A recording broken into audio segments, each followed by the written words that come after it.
Hi everybody and welcome back again to Mindspace channel. Today we have with us Lavina D'Souza who has a story to tell. She has multiple questions in her mind and maybe same questions you'll also have. So let us talk to Lavina today.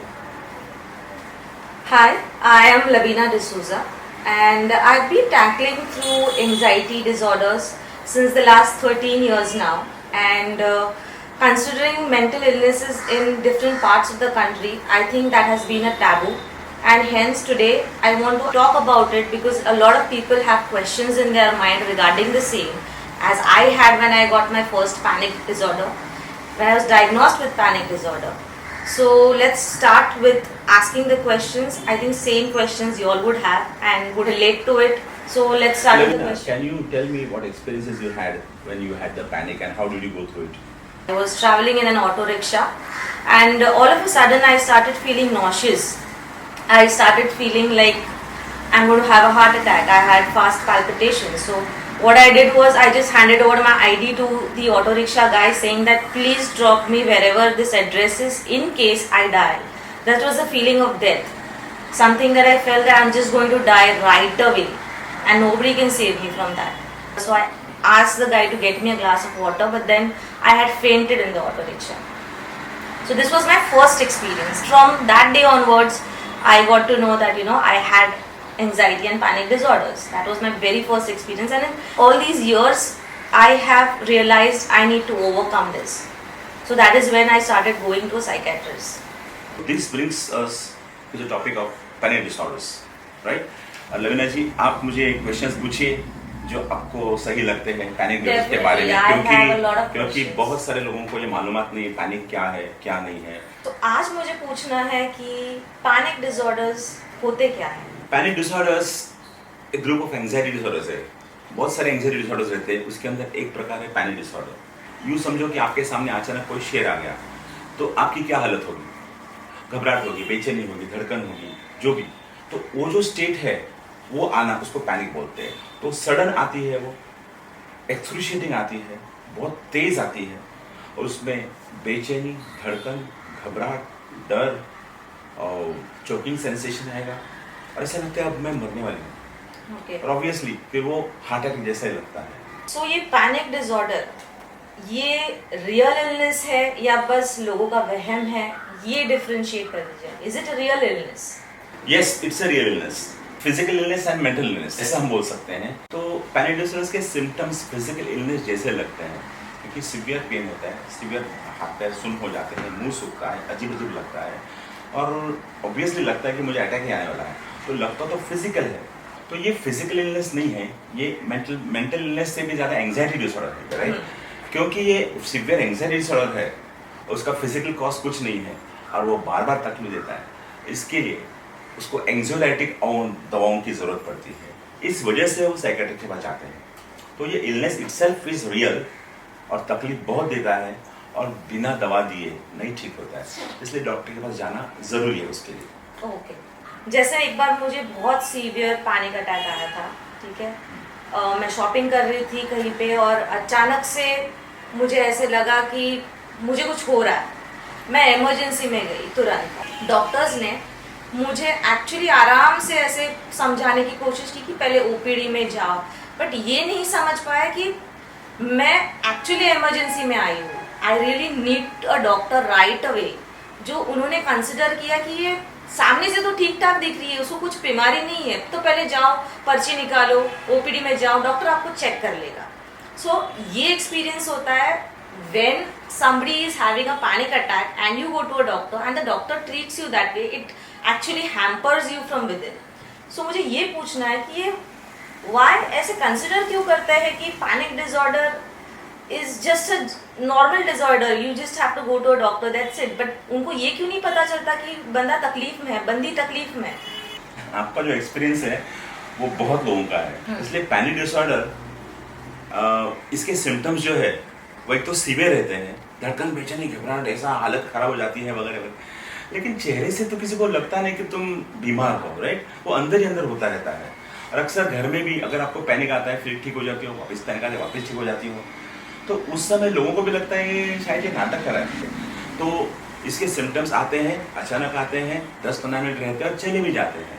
आपका ECG, आपके सब report सब normal आएंगे उसमें, तो आपको major कोई बीमारी नहीं है, उसका निष्कर्ष निकल जाता है। इसलिए आपको जान को खतरा नहीं है।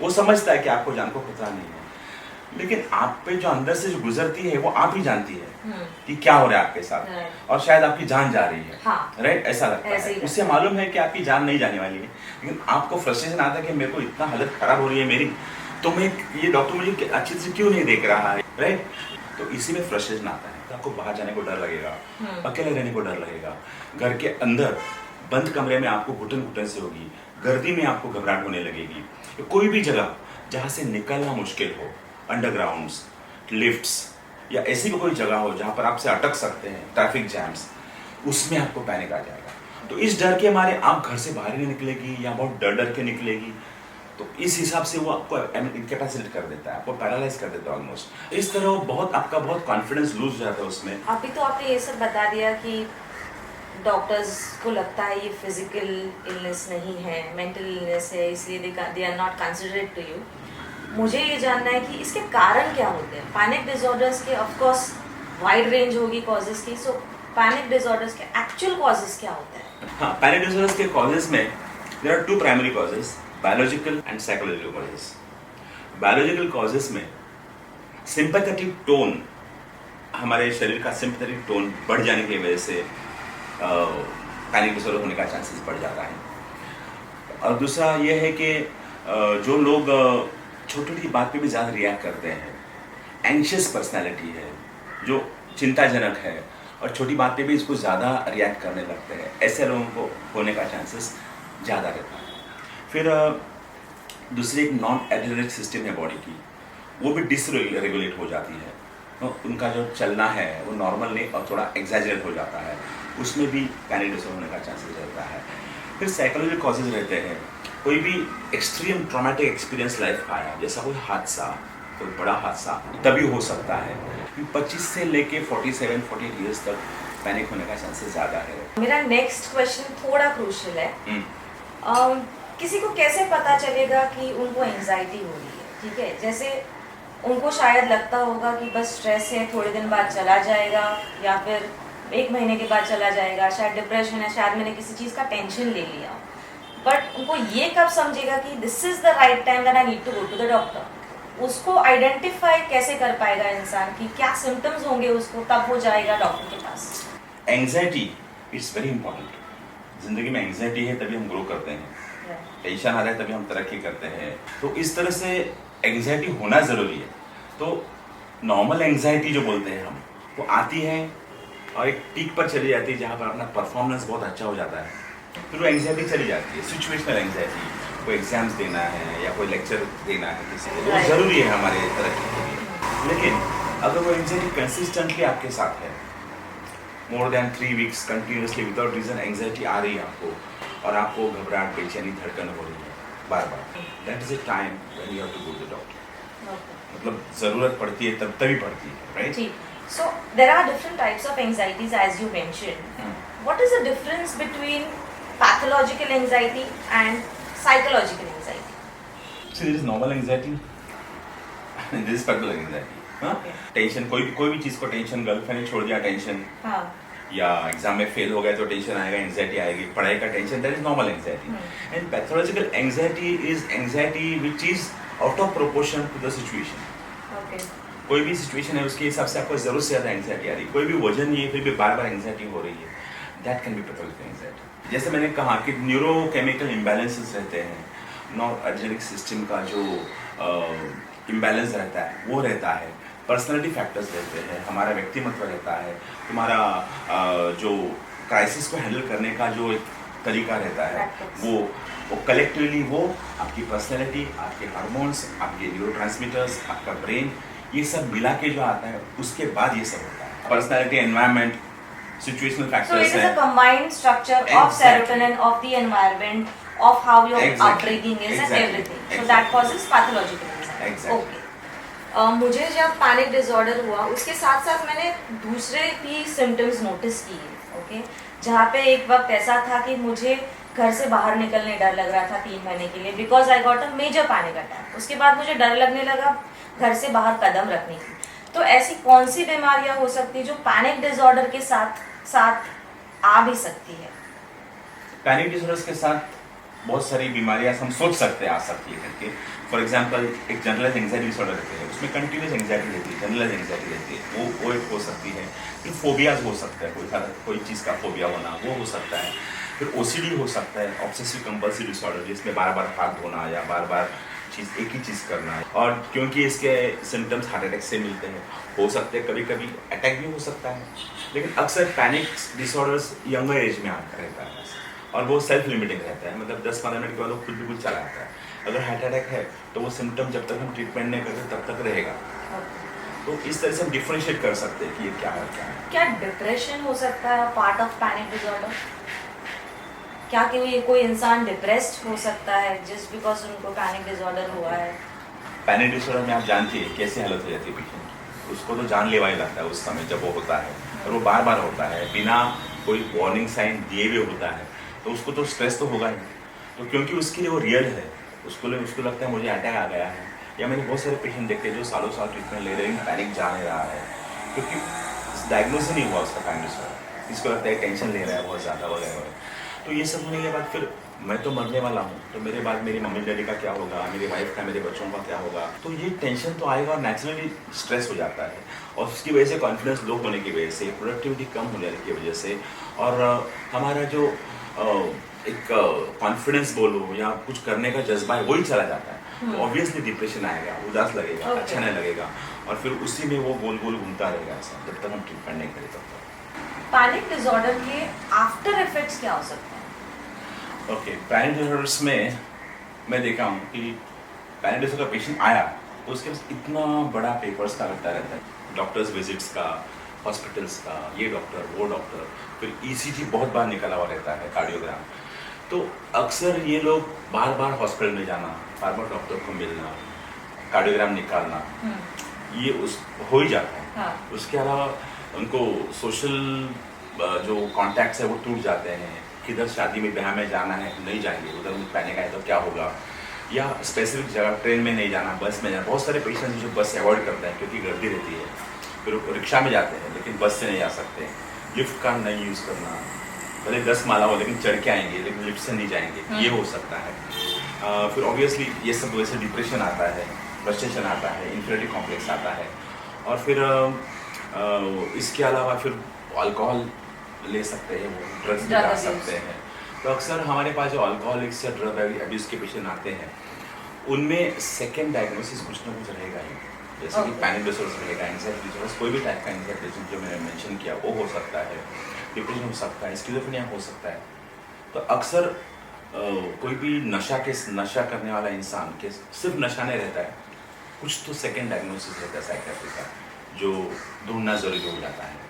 अक्सर अल्कोहलिक्स में हम अल्कोहल ठीक कर सकते हैं लेकिन उसकी जो प्राइमरी बेसलाइन प्रॉब्लम है वो ठीक नहीं करते तो फिर वापस वो अल्कोहल में चला जाएगा। राइट, ऐसा यूँ समझो कि आपको हेडेक हो रहा है तो आप क्रोसिन लेती हैं, रोज हेडेक हो रहा है तो आप रोज क्रोसिन लोगी। राइट, तो लोगों को लगे इसको क्रोसिन का एडिक्शन हो गया है। तो मैं तो जब तक मैं ये नहीं देखूँ क्यों क्रोसिन ले रही हो, तो उसकी वजह क्या है, वो जब तक मैं ढूंढूं और उसको ठीक नहीं करूँ तब तक क्रोसिन का एडिक्शन रहेगा। राइट, मुझे अब पैनिक डिसऑर्डर से काफ़ी वक्त हो चुका है, 13 साल हो चुके हैं, गुजर चुके हैं। इस दौरान मेरे फैमिली ने लगभग मुझे सपोर्ट किया है, बट कब तक करेंगे, कब तक दूसरा इंसान अंडरस्टैंडिंग रह पाएगा तुम्हारी तरफ? 100 में से शायद 10 बार हो जाए वो सपोर्टिव ना हो, और ऐसे बहुत लोग होंगे शायद जिनको फैमिली का सपोर्ट बिल्कुल भी नहीं मिलता। तो इस सिचुएशन में एक पैनिक डिसऑर्डर पर्सन या एंजाइटी डिसऑर्डर पर्सन खुद को कैसे हैंडल करे कि सामने वाला तो मुझे समझ नहीं रहा है, तो अब मैं क्या करूं? वो क्या करेगा फिर? How should he prevent himself? Okay, देखो बीमारी कभी बोल के नहीं आती कि ये अमीर है या गरीब है, या इसको सपोर्ट सिस्टम अच्छी है या नहीं है, किसी को भी हो सकता है। इनफैक्ट गरीब रहेगा उसको और ज़्यादा तकलीफें रहती है, मैंने देखा है, जिसके पास खरीदने के लिए पैसे नहीं, दवा के लिए पैसे नहीं, उनको ज़्यादा प्रॉब्लम रहते हैं। राइट, तो इस तरह से पैनिक तो आता जाता रहेगा, लेकिन सपोर्ट सिस्टम होगी भी या नहीं भी होगी हमारे पास। लेकिन जिनके पास सपोर्ट सिस्टम नहीं है उन्होंने ये सोचना चाहिए कि जैसा भी है जो भी है मुझे ही करना है, सही ढंग से सही इलाज सही वक्त के लिए करना ज़रूरी है। क्यों कि हम सिंपैथी गेन करेंगे दूसरों के साथ, मैं बीमार हूँ और उसकी ढाल बना के जिएंगे, वो बात सही नहीं है। हमको हमारी रिस्पॉन्सिबिलिटी लेने को आना चाहिए। ये बीमारी है, इसका इलाज है और इसके हिसाब से हमें सही ट्रीटमेंट लेनी ज़रूरी है। जिनको पैसे नहीं है उनके लिए म्यूनिसिपल हॉस्पिटल्स है, उनके लिए बहुत सारे संस्था हैं जो उनको मदद कर सकती है, लेकिन ट्रीटमेंट जब तक नहीं लेते तब तक वो कुछ नहीं हो सकता है उसका। अपार्ट फ्रॉम ट्रीटमेंट कभी कभी उनको थेरेपी की ज़रूरत पड़ती है, कॉग्निटिव थेरेपी बोलो, बिहेवियरल थेरेपी बोलो। दूसरी बात, हम जानते हैं कि पैनिक डिसऑर्डर जब तक दवा है तब तक नहीं आएगी और दवा बंद करने के बाद वापस आ सकती है, तो उसका पूरा कोर्स करना ज़रूरी है। और फिर डॉक्टर धीरे धीरे आपकी ट्रीटमेंट की जो मेडिसिन है वो धीरे धीरे कम करके आपका कॉन्फिडेंस आने तक रुकेगा, उसके बाद वो खुद ही बंद कर देगा। अक्सर लोगों को लगता है मैं अच्छा हो गया तो मैं अभी बंद कर दूँ, तो हम बंद करते हैं तो वापस पैनिक आ जाता है, तो वापस कॉन्फिडेंस ढल जाता है, वापस वही सेम स्टोरी रिपीट हो जाती है। इसलिए उसका कंटिन्यूस ट्रीटमेंट लेना ज़रूरी है। साइकेट्री की दवाओं में यही प्रॉब्लम है कि दवा चालू करने के बाद उसको कंटिन्यूस लेना ज़रूरी है। अच्छा होने के बावजूद भी कोई भी बीमारी हो, जब तक उसका कोर्स ख़त्म नहीं होता तब तक ट्रीटमेंट लेना ज़रूरी हो जाता है। और उसके बीच में अगर बंद कर दिया किसी भी वजह से, किसी का पैसे नहीं होते, किसी को टाइम नहीं मिलता है, कोई भूल जाता है, कोई ट्रैवलिंग में गया इसलिए भूल गया वगैरह, ये सब होता है। लेकिन पता चलता है कि बाद में ट्रीटमेंट जब तक लेते नहीं तब तक कोई फ़ायदा नहीं है। तो ये बात को ध्यान में रखना चाहिए कि एक बार चालू की तो पूरी ट्रीटमेंट पूरी कर देनी चाहिए। Can you elaborate a little more on physical symptoms of panic disorder? मतलब उनको शारीरिक तौर पर क्या तकलीफें जो मेंटल चीज़ें ठीक है झेलनी पड़ती है, वो तो किसी को दिखाई नहीं देती, बट फिजिकल सिम्टम्स क्या होंगे जो उनको तकलीफ देती है और उनको झेलनी पड़ती है रोज़ या तो हफ्ते में 2-3 बार? तो उनकी फिजिकल सिम्टम्स क्या है? ओके, देखिए पैनिक डिसऑर्डर में almost every system is involve. Respiratory system अगर बोलेंगे तो सांस तेज होना या सांस अटकना, सांस में ये होना। किसी को लगता है अस्थमा है मुझे, एक पेशेंट आया था जो बोलता मुझे अस्थमा है और वो होली का गुलाल अंदर गया तो उसको एकदम अस्थमा बढ़ गया, तो पता चला उसको पैनिक है। फिर पैनिक का ट्रीटमेंट दिया तो अच्छा हो गया, राइट। कार्डियोवास्कुलर सिस्टम हो सकती है, जैसे हार्ट का धड़कन होना, धड़कन तेज होना, घबराहट होना, बेचैनी होना, हाथ पैर ठंडे पड़ जाना, हाथ पैर कांपना, मूंगी आना हाथ पैर में, ये हो सकता है। मुंह सूखना, चेहरा फीका पड़ जाना और सिंक की फीलिंग आना, जैसे डर आ जाना, ये हो सकता है। फिर पेट में खलबली होना, वो बहुत अहम है। गैस होना, एसिडिटी होना, जो एसिडिटी की दवा देने पर भी ठीक नहीं होता है, ये सिम्टम ऑफ एक्सट्रीम एंजाइटी है। अक्सर गैस और पेट में जलन होना, ये सिम्टम अगर बिना कोई वजह से है तो वो पैनिक की वजह से हो सकता है या सीवियर एंजाइटी की वजह से हो सकता है। मूड स्विंग्स की पॉसिबिलिटीज कितनी है? मूड स्विंग्स होना या लो फील करना या कट ऑफ कर लेना या फिर on off mood on off वैसे करना।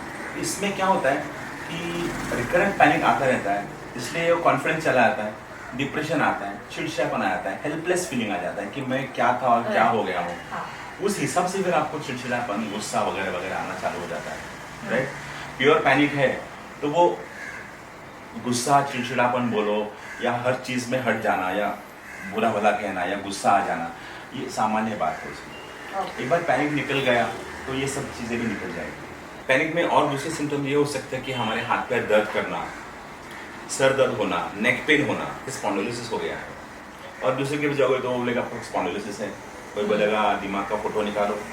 तो हम अक्सर इसमें बहुत सारे खर्चे हो जाते हैं क्योंकि मल्टी सिस्टम इन्वॉल्वमेंट रहता है, उसमें बहुत सारी चीज़ों में आ जाता है। चक्कर बार बार आने लगता है लोगों को, मैंने देखा है, चक्कर आना, नींद नहीं आना या नींद में से एकदम घबरा के उठ जाना, ये सारे सिम्टम्स भी पैनिक के आ सकते हैं। आपने बताया 2 टाइप की एंजाइटीज होते हैं, एक होता है नॉर्मल एंजाइटी और एक होता है पैथोलॉजिकल एंजाइटी। तो अब नॉर्मल एंजाइटी और पैथोलॉजिकल एंजाइटी को प्रिवेंट किया जा सकता है या किया जा सकता है, तो कैसे किया जा सकता है या नहीं किया जा सकता? ओके, नॉर्मल एंजाइटी तो हर इंसान को आके जाके रहते हैं, हर इंसान को कभी ना कभी एंजाइटी हुई होगी। यस। और अगर वो थोड़ी एक्स्ट्रा है तो हम काउंसलर के पास जाके उसका थेरेपी कर सकते हैं, तो आपको गाइड करेगी कि कैसा आपको मैनेज करना है, आपकी सोच कैसी बदलनी है, आपको क्या करना है जिससे एंग्जाइटी कम हो जाए। फिर वो आपको शायद हो सकता है ब्रीथिंग एक्सरसाइजेस या एंग्जाइटी कम करने के लिए एक्सरसाइजेस दे सकती है और आपको गाइड कर सकते हैं कि आपके जो क्राइसिस है वो कैसे हैंडल करना है, आपको कैसे आगे जाना है वगैरह। तो उससे बहुत सारे रिलीफ मिलती है। मेडिटेशन है, योगा है, इन सब से भी एंग्जाइटी को बहुत सारे रिलीफ मिलती है। But that is possible with normal anxieties. Normal anxieties जो आमतौर पर आती है, किसी का इंतकाल हुआ या कोई हादसा आ गया या कोई बड़ा इशू हो गया, तभी ये सब चीजें काम आ सकती है और उसके बाद you can prevent it by otherwise also हम नॉर्मली एंग्जाइटी में से गुजरते बहुत बार हम किसी के सहारा नहीं लेते हुए हम अपने आप बाहर आ जाते हैं उसके अंदर, राइट। तो दिस इज नॉर्मल एंग्जाइटी। अभी आप जो पैथोलॉजिकल एंग्जाइटी जो बोल रही है वो किसी साइकेट्रिक डायग्नोसिस की वजह से आई हुई एंग्जाइटी है। तो उसमें हम लाख कोशिश करें, यूँ समझो कि आप चल रहे हैं लेकिन जमीन हिल रही है नीचे, तो आप गिर पड़ रहे हो, वापस उठ के वापस कोशिश करो चढ़ने की, वापस जमीन हिल रही है। तो ये आपके बस में नहीं है, राइट। तो बस में नहीं होने की वजह से इसको ट्रीटमेंट करने की जरूरत हो जाती है। हम बहुत सारे लोग कोशिश करते हैं मैं अपने बलबूते पर ठीक हो गया, बहुत सारे बोलते हैं तो ये योगा वगैरह से ठीक होगा। इनफैक्ट बहुत सारे लोग बोलते हैं कि तू स्वतः चांगली हो, फिट हो, चांगली हो, मोटी हो, ऐसे ना, तो ऐसे करो, वैसे करो, टेक पॉजिटिव, और फिर आपको गुस्सा आता है कि मेरे बस में कुछ है नहीं, तो कैसे मैं करूंगी, राइट। तो ऐसी वाली एंग्जाइटी में जरूरत पड़ती है मदद की, और फिर इसके दवाओं की जरूरत पड़ती है, और दवाएं फिर अपनी जगह पर ठीक कर देते हैं आपको। फिर धीरे धीरे आपकी ओरिजिनल कॉन्फिडेंस बोलो या ओरिजिनल व्यक्तिमत्व जो है वो बाहर आने लगता है, फिर आपका कॉन्फिडेंस बढ़ने लगता है, फिर स्लोली बाकी की दवा हम कम करके बंद कर सकते हैं। Okay, thank you so much doctor for having me here today and answering all my questions. The main concern here was that कि मुझे चाहिए था कि जो भी पैनिक डिसऑर्डर से गुजरते हैं या फिर कोई दूसरे डिसऑर्डर से गुजरते हैं, उनको ये जानना ज़रूरी है that this is not a taboo, this is not something you should be ashamed of yourself.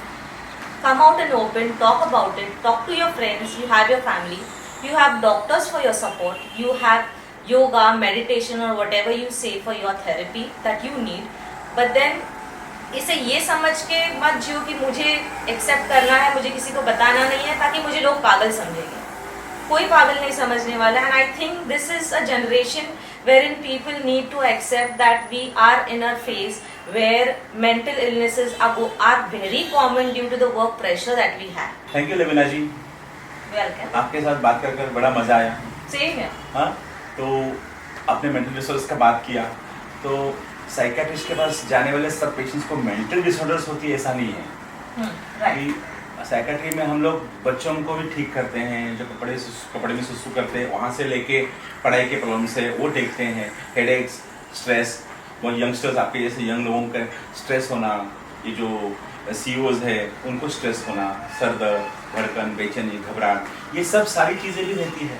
तो हमारे पास 100 में से सिर्फ 10 लोग रहते हैं जिनको सचमुच साइकियाट्री और स्किज़ोफ्रेनिया बोलो या मूड डिसऑर्डर बोलो ऐसे रहती है, और बाकी के अक्सर एंग्जाइटी, स्ट्रेस, यही चीज़ें रहती है। इसलिए मुझे ऐसा लगता है कि अभी वैसे भी अवेयरनेस बढ़ गया है समाज में, तो साइकियाट्रिस्ट के पास जाना कोई बड़ी बात नहीं लग रही है लोगों को अभी, और जो आते हैं वो बड़े ही खुशनसीब रहते हैं कि अच्छे होके चले जाते हैं, वापस प्रोडक्टिव हो जाते हैं, अपना काम धाम करते हैं, समाज की सेवा करते हैं, देश की ग्रोथ करते हैं। इसलिए मेरा ख्याल है कि हम सबको ओपन रहना चाहिए कि कोई भी चीज़ रहा तो साइकियाट्रिस्ट के पास जाने की कोई हर्ज नहीं है।